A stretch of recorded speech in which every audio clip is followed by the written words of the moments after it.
Governor గారి ప్రసంగానికి ధన్యవాదాలు చెప్తూ ప్రవేశపెట్టిన తీర్మానాన్ని జనసేన పార్టీ తరఫు నుంచి నేను కూడా బలపరుస్తున్నాను. అధ్యక్ష, ఆద్యంతం గవర్నర్ గారు ప్రసంగ పాఠంలో తన కీలకమైన నాకు 3 అనిపించినాయి. ఒకటి, మనం వారసత్వంగా ఏమొచ్చింది, మనకి ఏం ఆశించబోతున్నాం, భవిష్యత్తులో ఎలాంటిది ఆశించబోతున్నాం, కలెక్టివ్గా మనందరం కలిసి ఈ రాష్ట్రాన్ని ఈ కూటమి ద్వారా ఎలా ముందుకు తీసుకెళ్ళాలి అనేది 3 చాలా స్పష్టంగా చెప్పారు. గవర్నర్ గారి ప్రసంగంలో చాలా ప్రత్యేకించి చెప్పింది ముందస్తుగా ఆంధ్రప్రదేశ్ రాష్ట్రం ఏర్పడటానికి పొట్టి శ్రీరాములు గారి త్యాగ ఫలితం, తద్వారా భాషా ప్రయుక్త రాష్ట్రాలే ఏర్పాటు కావటం. అలాగే దానికి ఇంకొకటి నాకు అనిపిస్తుంది అధ్యక్ష, పింగళ వెంకయ్య గారు కూడా అంటే ముఖ్యంగా ఆంధ్రప్రదేశ్ నుంచి వచ్చిన పొట్టి శ్రీరాములు గారు కానీ, మువ్వెన్నెల జెండాను రూపొందించిన పింగళ వెంకయ్య గారు కానీ దేశాన్ని ప్రభావితం చేసే స్థాయి వ్యక్తులు. ఒకరి త్యాగం వల్ల భాషా ప్రయుక్త రాష్ట్రాలు ఏర్పడితే ఇంకొకరి రూపకల్పన వల్ల దేశానికి జెండా వచ్చింది. ఇలాంటి గొప్ప మహానుభావులు పుట్టిన నేల. దామోదరం సంజీవి గారు లాంటి మహానుభావులు సంస్కరణలు తీసుకోవాలి, అలాంటి వారు గొప్ప సంస్కరణలు తీసుకొచ్చిన నేల ఇది. పివి నరసింహారావు గారు, అలాగే శ్రీ ఎన్టీ రామారావు గారు, వీరందరి పరంపరలో ఎప్పుడు ఆంధ్రప్రదేశ్ ముందుకెళ్తూనే ఉంది. అలాగే ఈరోజు ముఖ్యమంత్రి వారి గౌరవ ముఖ్యమంత్రి శ్రీ చంద్రబాబు నాయుడు గారు లేరు, వారి గురించి కూడా చెప్పాల్సి ఈ సందర్భంలో. ఆంధ్రప్రదేశ్కి ఎవరన్నా రావాలి అనుకుంటే ముందస్తుగా చంద్రబాబు గారు పాలన స్టార్ట్ చేసినప్పుడు, ఆయన ముఖ్యమంత్రిగా ఉన్నప్పుడు ప్రతి ఒక్కరూ మేము వచ్చి ఆంధ్రప్రదేశ్కి వచ్చి పని చేయాలి, ప్రతి ఐఏఎస్ అధికారి, ప్రతి ఐపీఎస్ అధికారి తపన పడేవారని నాకు ఢిల్లీలో చాలా మంది ఐఏఎస్ అధికారులు చెప్పారు. అలాంటి అద్భుతమైన పాలన, ఛాలెంజెస్ని అధిగమించి ఆంధ్రప్రదేశ్ని అభివృద్ధి దిశగా తీసుకెళ్లారు. ముఖ్యంగా ఆయన బాగా నచ్చే అంశం నాకు ఆయనలో ప్రత్యర్థులను కూడా గౌరవించే గొప్ప గుణం. మొన్న ఈ మధ్యన మాకు చెప్తూ కూడా రాజశేఖర రెడ్డి గారి గురించి చెప్తూ ఆయన గురించి కూడా, ఆయన ఎంత ప్రత్యర్థి అయినప్పటికీ కూడా ఆయన గురించి కూడా మంచి వాక్యాలు చెప్పి ఆయన చేసిన మంచి పనిని కూడా చెప్పే సౌహృదయం ఉంది నారా చంద్రబాబు గారికి. వాటి నుంచి తీసుకోవాలి, మేము నాలాంటి వాళ్ళు నేర్చుకోవాలి, అలాంటి యంగ్స్టర్ మాకు కొత్తగా వచ్చిన వాళ్ళు నేర్చుకోవాలి. అలాగే కర్నూలు 1953లో కర్నూలు రాజధానిగా వచ్చింది. ఎప్పుడు మనకి ఇన్ని సంవత్సరాలుగా, ఇన్ని దశాబ్దాలుగా ఇంకా కొట్టుకుంటూనే ఉన్నాం. అన్ని రాష్ట్రాలు ఏర్పడ్డాయి, భాషా ప్రయుక్త రాష్ట్రాలు ఏర్పడ్డాయి. దేశం అంతా ఎవరికి రాజధాని వచ్చింది ముందుకెళ్ళిపోయారు, అభివృద్ధి చెందారు. కానీ మన ఆంధ్రప్రదేశ్కి వచ్చేటప్పటికి కర్నూలు రాజధానిగా ఏర్పడింది. కాదని చెప్పి మళ్ళీ తెలంగాణలో కలిపారు. కొన్ని దశాబ్దాల తర్వాత మళ్ళీ విభజన జరిగింది, మళ్ళీ రాజధాని కోసం ఎత్తుక్కుంటూనే వచ్చాం. కింద మీద పడి 14 నుంచి 19 చాలా కష్టంతో ఒక రాజధానిని అత్యంత ఖర్చుతోటి నిర్మించే దశలో ఉండగా పరిస్థితులు అనుకూలించగా గత ప్రభుత్వం వచ్చింది.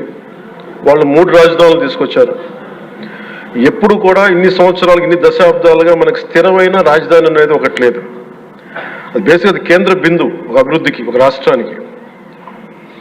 ఈసారి మటుకు చంద్రబాబు గారి ఆధ్వర్యంలో, గౌరవ ముఖ్యమంత్రి చంద్రబాబు గారి ఆధ్వర్యంలో ఇంకెప్పటికీ భవిష్యత్తు తరాలు ఇంకెప్పుడు ఏది రాజధాని, ఒక రాజధాని 2 కాకుండా అమరావతి రాజధానిగా ఉండాలి, ముందుకు తీసుకెళ్ళాలి. దానికి మేమందరం సహకరిస్తామని ఈ సందర్భంగా మీకు తెలియజేసుకున్నాం అధ్యక్ష. అలాగే మనం వారసత్వంగా వచ్చింది, మనం పొట్టి శ్రీరాములు గారి దగ్గర నుంచి, పింగళ వెంకయ్య గారి దగ్గర నుంచి మువ్వెన్నెల జెండా, భాషా ప్రయుక్త రాష్ట్రాలు వస్తే చెడు కూడా అట్లాగే మనం వచ్చింది అధ్యక్ష. మనకి గత ప్రభుత్వం మనకు అందించింది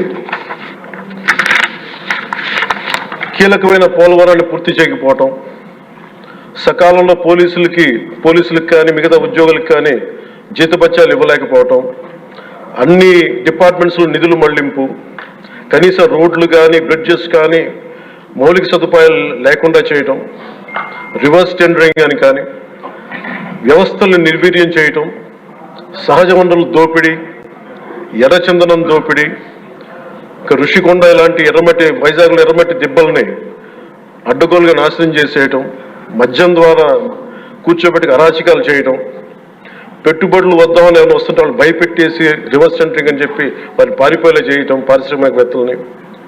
ఇది మనం తద్వారా మనకి వాళ్ళ ద్వారా కూడా వచ్చిన వారసత్వం అధ్యక్షుడు.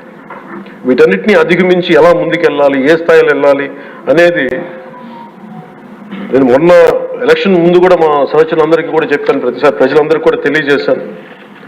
ఒక సుదీర్ఘమైన అనుభవం నాయకులు ఈ రాష్ట్రానికి చాలా అవసరం. దేశంలో కూడా ఇంకెవ్వరికి రాని పరిస్థితి మన రాష్ట్రానికి వచ్చింది. మనస్ఫూర్తిగా నేను అంతకుముందు ఏమి చెప్పాను, ఈరోజు కూడా అదే చెప్తున్నా అధ్యక్ష. 4 దశాబ్దాల సుదీర్ఘ అనుభవం ఉన్న శ్రీ గౌరవ ముఖ్యమంత్రి శ్రీ నారా చంద్రబాబు నాయుడు గారి అధ్యక్షతన ఆయన లీడర్షిప్ కింద మేమందరం నాలాంటి వాటిగా నేర్చుకొని కింద పనిచేయడానికి, రాష్ట్రాన్ని అభివృద్ధి వైపు ప్రయాణం చేసేలా ముందుకెళ్ళడానికి సంసిద్ధంగా ఉన్నాం. మేము దాన్ని కట్టుబడి ఉన్నాం. ముఖ్యంగా లా అండ్ ఆర్డర్ చాలా క్షీణించిపోయింది. ఈ లా అండ్ ఆర్డర్ విషయంలో చూస్తే సాక్షాత్తు గౌరవ ముఖ్యమంత్రి గారిని దాదాపు అకారణంగా అన్యాయంగా 53 రోజులు ఆయన్ని ఒక ఫాల్స్ కేసులు పెట్టి జైల్లో పెట్టారు. అలాగే అధ్యక్ష, మీరు కూడా గతంలో మిమ్మల్ని కూడా ఎంత వేధించారో మా అందరికీ తెలుసు, సభ్యులందరికీ తెలుసు. నేను రఘురామకృష్ణరాజు గారు కూడా ఏ స్థాయిలో అనుభవించారో అందరికి రాష్ట్రం అంతా తెలుసు. కానీ చాలా పెద్ద మనసుతోటి ఆయన వస్తే చాలా మనసు విప్పి నవ్వుతూ మాట్లాడటం చాలా ఆనందం కలిగించింది. మీ నుంచి మేము నేర్చుకోవాలి. ఎంత అంటే దాడి చేసిన, హాని చేసిన మీ పెద్ద మనసుకి సభాముఖం మీ అందరికీ మీకు ప్రత్యేకించి మీకు ధన్యవాదాలు చెప్తాను. మీ అందరి నుంచి మీ నుంచి స్ఫూర్తి తీసుకుంటాం. మీ నుంచి అంటే తిట్లు తిన్నా కానీ, దెబ్బ తిన్నా కానీ ఎంత సహృదయతో ఉండాలనేది మీరు చూపించారు. ఇంకొక యాంగిల్లో శ్రీ నారా చంద్రబాబు నాయుడు గారు నిన్న కూడా చెప్తా ఉన్నారు, వాళ్ళు మన మీద దాడులు చేశారు కదా అని చెప్పి ఈ రోజు మనకు 164 సభ్యులు ఉన్నారని చెప్పేసి 21 మంది పార్లమెంట్ సభ్యులు ఉన్నారని చెప్పి మనం కూడా అలా చేయడం సహేతుకం కాదు. చాలా మనం యాజ్ పర్ సిస్టమే వెళ్ళాలి. నిన్న కూడా చాలా మంది సభ్యులు మా మీద దాడులు జరుగుతూ ఉన్నాయి, మా మీద బెదిరిస్తున్నారు, ఈ రోజుకి ఓడిపోయి కూడా ఇంకా మన కూటమి సభ్యులందరి మీద బెదిరిస్తున్నారు అని అంట. చంద్రబాబు నాయుడు గారు ఒకటే చెప్పాను, మనం అలాంటి వాటికి నేను విరుద్ధం. మీరు అలా కనుక కాదు, సిస్టమ్ని కాదని కనుక మీరు చేస్తే మీరు నాకు దూరం అవుతారని చెప్పి చాలా స్పష్టంగా చెప్పారు. అది నాకు కూడా చెప్పారు, అది మీకు కూడా వర్తిస్తుందని చెప్పి ఖచ్చితంగా చంద్రబాబు గారు చెప్తాను. ఈ దృష్టిలో ఖచ్చితంగా దాన్ని ఒళ్ళు దగ్గర పెట్టుకుని మేమందరం ఉంటాం sir. Will take your guidance very seriously and committedly sir.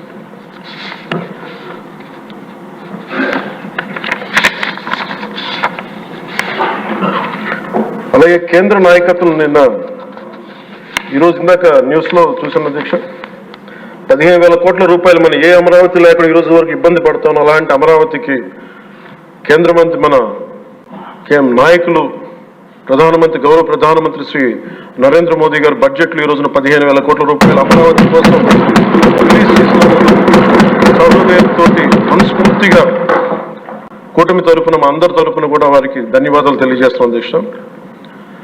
To Honorable Prime Minister Sri Narendra Modi ji, we are grateful to you, sir, for releasing the funds and will be eternally indebted to you, sir. అలాగే భవిష్యత్తులో అధ్యక్ష చంద్రబాబు గారు కూడా చాలా స్పష్టంగా చెప్పారు నిన్న,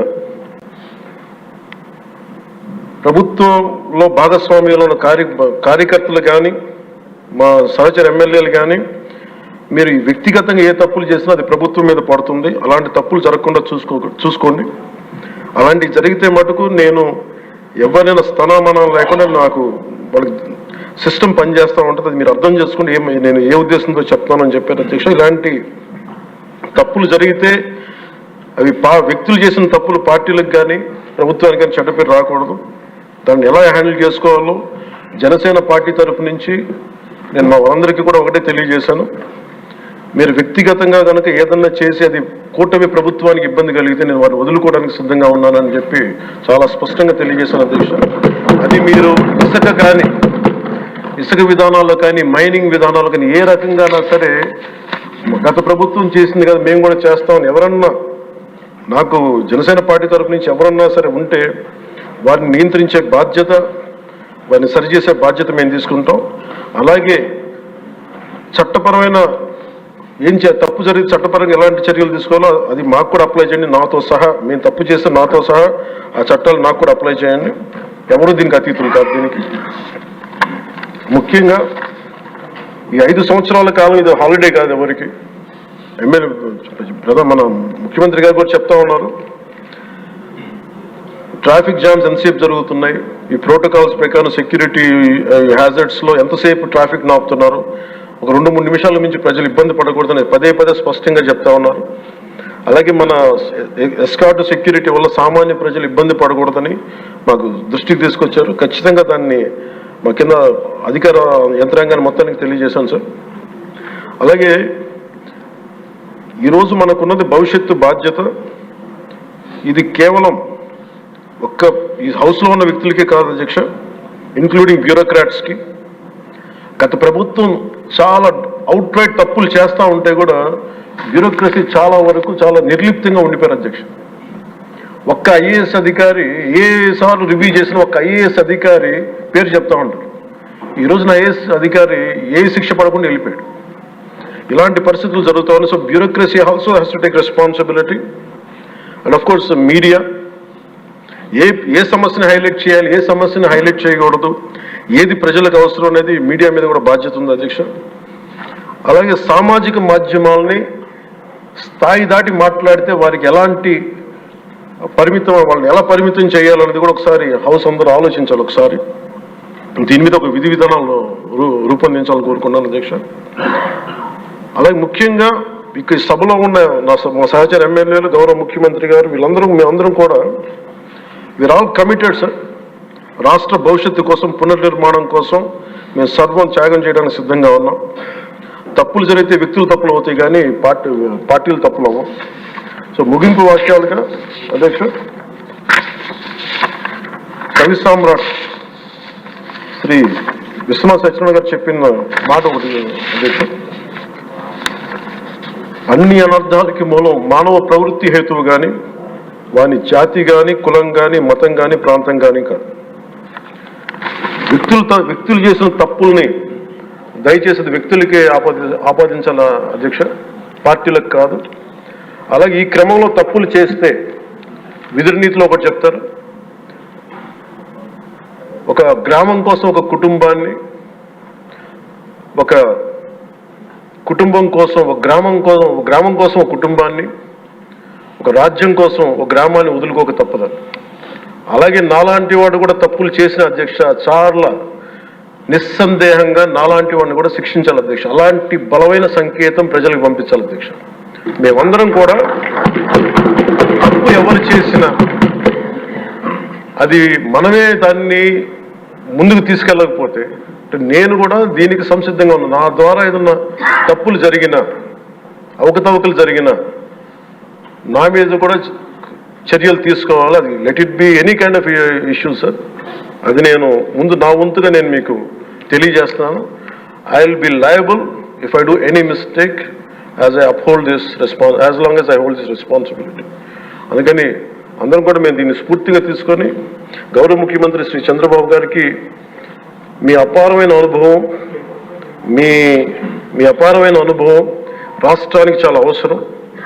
మేము మీకోసం అహిర్నిశలు ఈ రాష్ట్రాన్ని తిరిగి గాడిలో పెట్టే వరకు మేము ఎప్పుడు కూడా మీ కనసాయిగల్లో పనిచేస్తాం తెలియజేసుకున్న గౌరవ ముఖ్యమంత్రి గారికి, నాకు అవకాశాన్ని ఇచ్చిన సహచర మా మంత్రివర్గానికి, సభ్యులకి, గౌరవ సభ్యులకి, గౌరవ సభాపతి గారికి, గౌరవ ముఖ్యమంత్రి గారికి మీ అందరికీ చేతులెత్తి నమస్కారం.